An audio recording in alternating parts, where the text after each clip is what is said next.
Hi, folks. Welcome to our very formal father-offspring interview. Papa Sapolsky, thank you so much for taking the time to do this. Thank you for inviting me, offspring, my offspring. So basically, we thought that it would be fun to kind of follow up on some of the questions that we've been receiving, both on sort of the Instagram and on the Reddit AMA from a little while back. So it's going to be kind of a combination of some more serious questions and then some sort of lighthearted questions as well. And Pops, you've seen some of the questions, of course, but so we're just gonna focus on a subset of them today. Um, you ready to jump into it? Sounds good. All right, let's do it. Okay.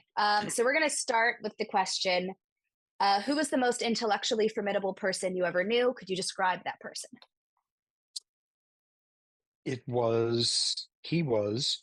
He was a neuroanatomist named Vali Nauta, Nauta. He was like one of the most amazing neuroanatomists of the 20th century, this Dutch guy. And he was like this god in the field. He's one of those where he had a theory early on and nobody believed him, and he almost got driven out of the business. And of course, he turned out to be totally correct, and he never wavered and never even did an "I told you so." But okay, neuroanatomy. Neuroanatomy is one of the most boring subjects on earth. It's the science of how different parts of the brain connect to each other.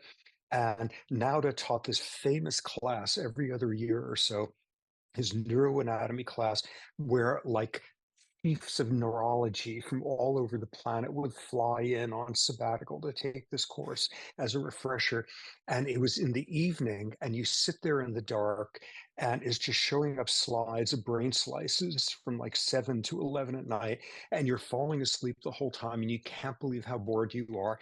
And I was bored out of my mind, but I loved it in some strange paradoxical way because he was just like this wisdom that he gave off, because he would be telling you like this part connects to that part, connects to that part, and he would say, here's why the brain solved this problem this way. And he was just totally amazing. I was working in a lab uh, at the time, which was down the hall from his lab, and my desk was by the open door there, and I would see him pass now and then, and I knew kind of what was down the hall on the other side there, which was the men's room. And I figured he was going to the bathroom, and fell into this habit where I would then like wait 2 minutes and then leap up and walk down the hall heading towards the bathroom in the hopes that he would then come out and I would get to say, "Good morning, Professor Nauta. How are you today?" And he would like courteously nod to me, and that would make my day. And it was even better one time where the timing was off. I had to go in there, and I got to hear Vali Nauta tinkling into the urinal, which was magic, magic, just sheer music. The most interesting thing about him, like gentle, wise, all of that, which I only found out years later, early in World War II, while he and his young family were in Amsterdam, occupied by the Nazis, they sheltered Jewish refugees in their apartment, in their tiny apartment. And one girl they kept there for 4 years, where if they had ever been found, if someone had so much as sneezed at the wrong time, every one of them would have been dead. And they got her through it. And I then read recently she died in her 90s.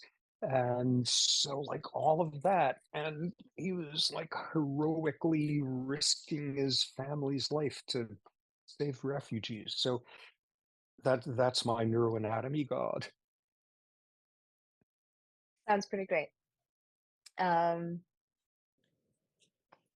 Great. Okay, the next question was, can you comment on religiosity and anxiety disorders? Is there any work being done to elucidate this connection, or perhaps is it too taboo for the field?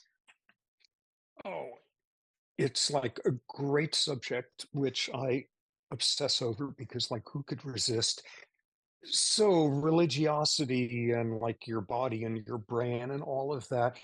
People have been saying for decades that religiosity and or spirituality are good for your health, which is incredibly hard to study because you can't do it like you do lab rats, where you just like randomize them to each treatment group. You can't take like a bunch of people and say, like, you, okay, you're going to be a Southern Baptist, you're going to be a Quaker, and you're going to be an atheist, and let's meet in 20 years and check everybody's blood pressure or something. You can't do it that way.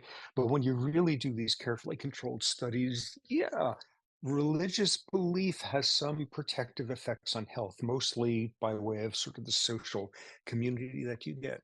So, how about in terms of mental health? What seems fairly clear is people who are deeply religious, it's protective against anxiety disorders some extent. And this makes perfect sense. What is anxiety? What's psychological stress about? You sense that you have no control, you got no predictability, you got no outlets, you got no social support, you got no explanations for something stressful going on. And now you've got this like belief system where there's an explanation. This is why it's this way. And even better, if it involves your belief that, like this omnipotent creature up there or creatures, pay attention to all of us down here and love us.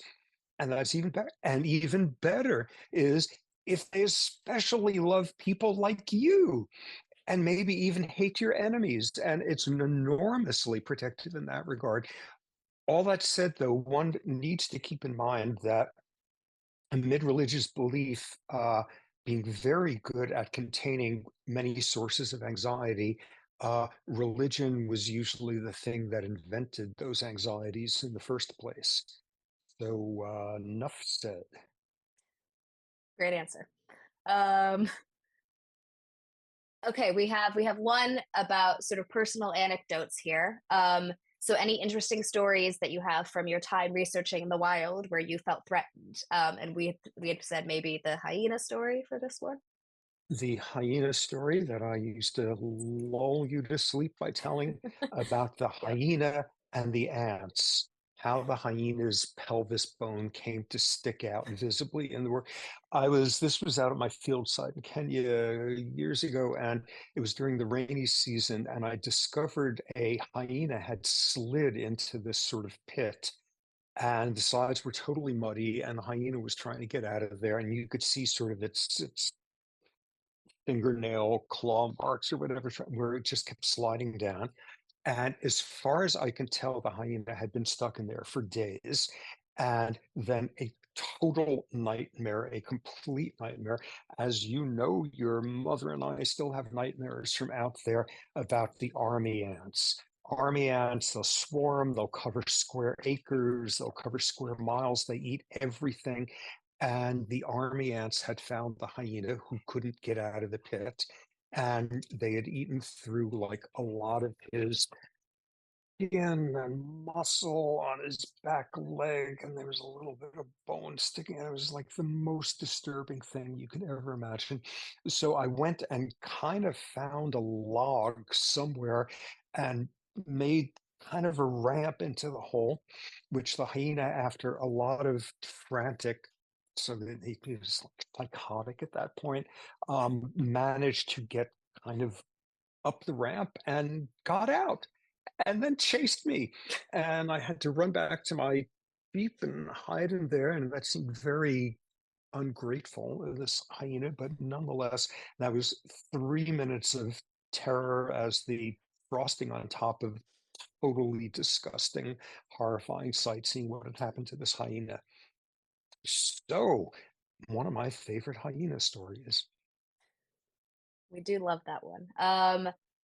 Speaking of eating things, I guess. So we got a challenging one here, which is what is your favorite dessert slash desert? So I'm gonna throw out my guess here that for dessert it's gonna be a ginger based dessert. I know there's a couple favorites, but which are you gonna claim as your top today?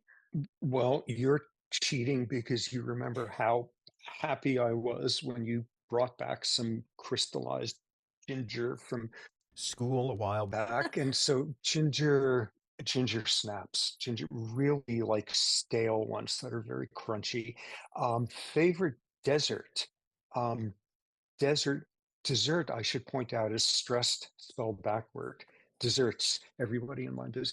Favorite desert, something called the Turkana Desert in northern Kenya on the Ethiopian border, which I got to hang out in a number of times, and it's magical in a dehydrated kind of way.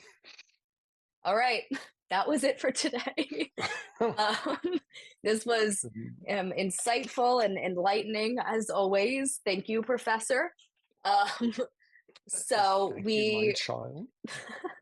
viewers, so we might do one of these again. So if you have questions, feel free to drop them in the comments. We're going to try to come up with a catchphrase here. It's probably going to change every time that we do one of these, but here's the one that we're going to experiment with today. You ready? Um, I'm Offspring Sapolsky, and thanks for your continued support of science and the beard. Good night, America. Good night.